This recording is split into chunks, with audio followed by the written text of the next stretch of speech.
Good morning students, once again welcome back to Rasa class. Students, we were talking about the past perfect tense. The day before yesterday I taught you the definition of past perfect tense and some introductions and rules to make the sentences of past perfect tense. Today I am going to teach you about for earlier action. So please take out your notebook and write down heading for earlier action and listen to me very attentively whatever I am going to tell you. In Hindi sentences, if pehle is given, translating into English, the action which took place earlier is written first in the past perfect tense. After that, later action is written in the past indefinite tense. For this, we use the following patterns. यदि हिंदी वाक्यों में पहले दिया गया हो तो अंग्रेजी में ट्रांसलेट करते समय पहले समाप्त हुए कार्य को सबसे पहले हम पास्ट परफेक्ट टेंस में लिखते हैं, उसके बाद में समाप्त हुए कार्य को पास्ट इंडेफिनिट टेंस में लिखते हैं। इसके लिए हम निम्नलिखित पैटर्न्स का प्रयोग करते हैं। In the active voice, first of all we use subject, after that helping verb had and third form of main verb and then object. After that we use before and then we use subject and second form of main verb. At last object is used.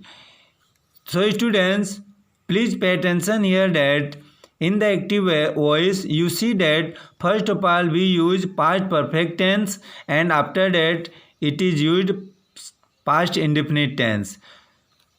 In the passive voice, first of all we use object, after that helping verb had and been and third form of main verb, after that preposition by and subject, after that before and again we use subject and second form of main verb, at last object is used.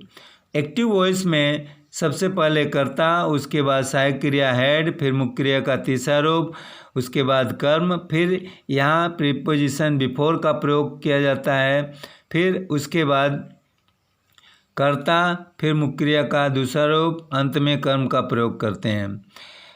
तो यहाँ पर आप देख रहे हैं कि सबसे पहले पास्ट परफेक्ट टेंस का प्रयोग किया गया है, क्योंकि इसमें जो कार्य पहले होता है उसको हम सबसे पहले पास्ट परफेक्ट टेंस में लिखते हैं और उसके बाद पास्ट इंडेफिनिट टेंस का प्रयोग करते हैं।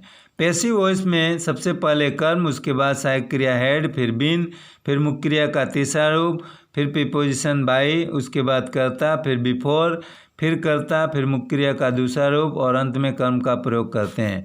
For example, in the active voice, the teacher had taught English before the bell rang. घंटी लगने से पहले अध्यापक अंग्रेजी पढ़ा चुके थे। In the passive voice, English had been taught by the teacher before the bell rang. घंटी लगने से पहले अंग्रेजी अध्यापक के द्वारा पढ़ाया जा चुका था। तो इसमें हम पैसिव वॉइस जो है पास्ट परफेक्ट टेंस का ही बनाते हैं, न कि पास्ट इंडेफिनिट टेंस का। Now students, write down heading negative sentence. To make negative sentence of past perfect tense for earlier action we use the following pattern. तो past perfect tense का नकारात्मक वाक्य बनाने के लिए फॉर अर्लियर एक्शन के लिए भी हम निम्नलिखित पैटर्न्स का प्रयोग करते हैं। In the active voice, first of all we use subject, after that helping verb had and adverb not, then third form of main verb, after that we use object and before and then again we use subject and second form of main verb, at last object is use. Active voice में सबसे पहले कर्ता, फिर सहायक क्रिया had के बाद not, फिर मुख्य क्रिया का तीसरा रूप, उसके बाद कर्म, फिर बिफोर और फिर कर्ता, फिर मुख्य क्रिया का दूसरा रूप और अंत में कर्म का प्रयोग करते हैं।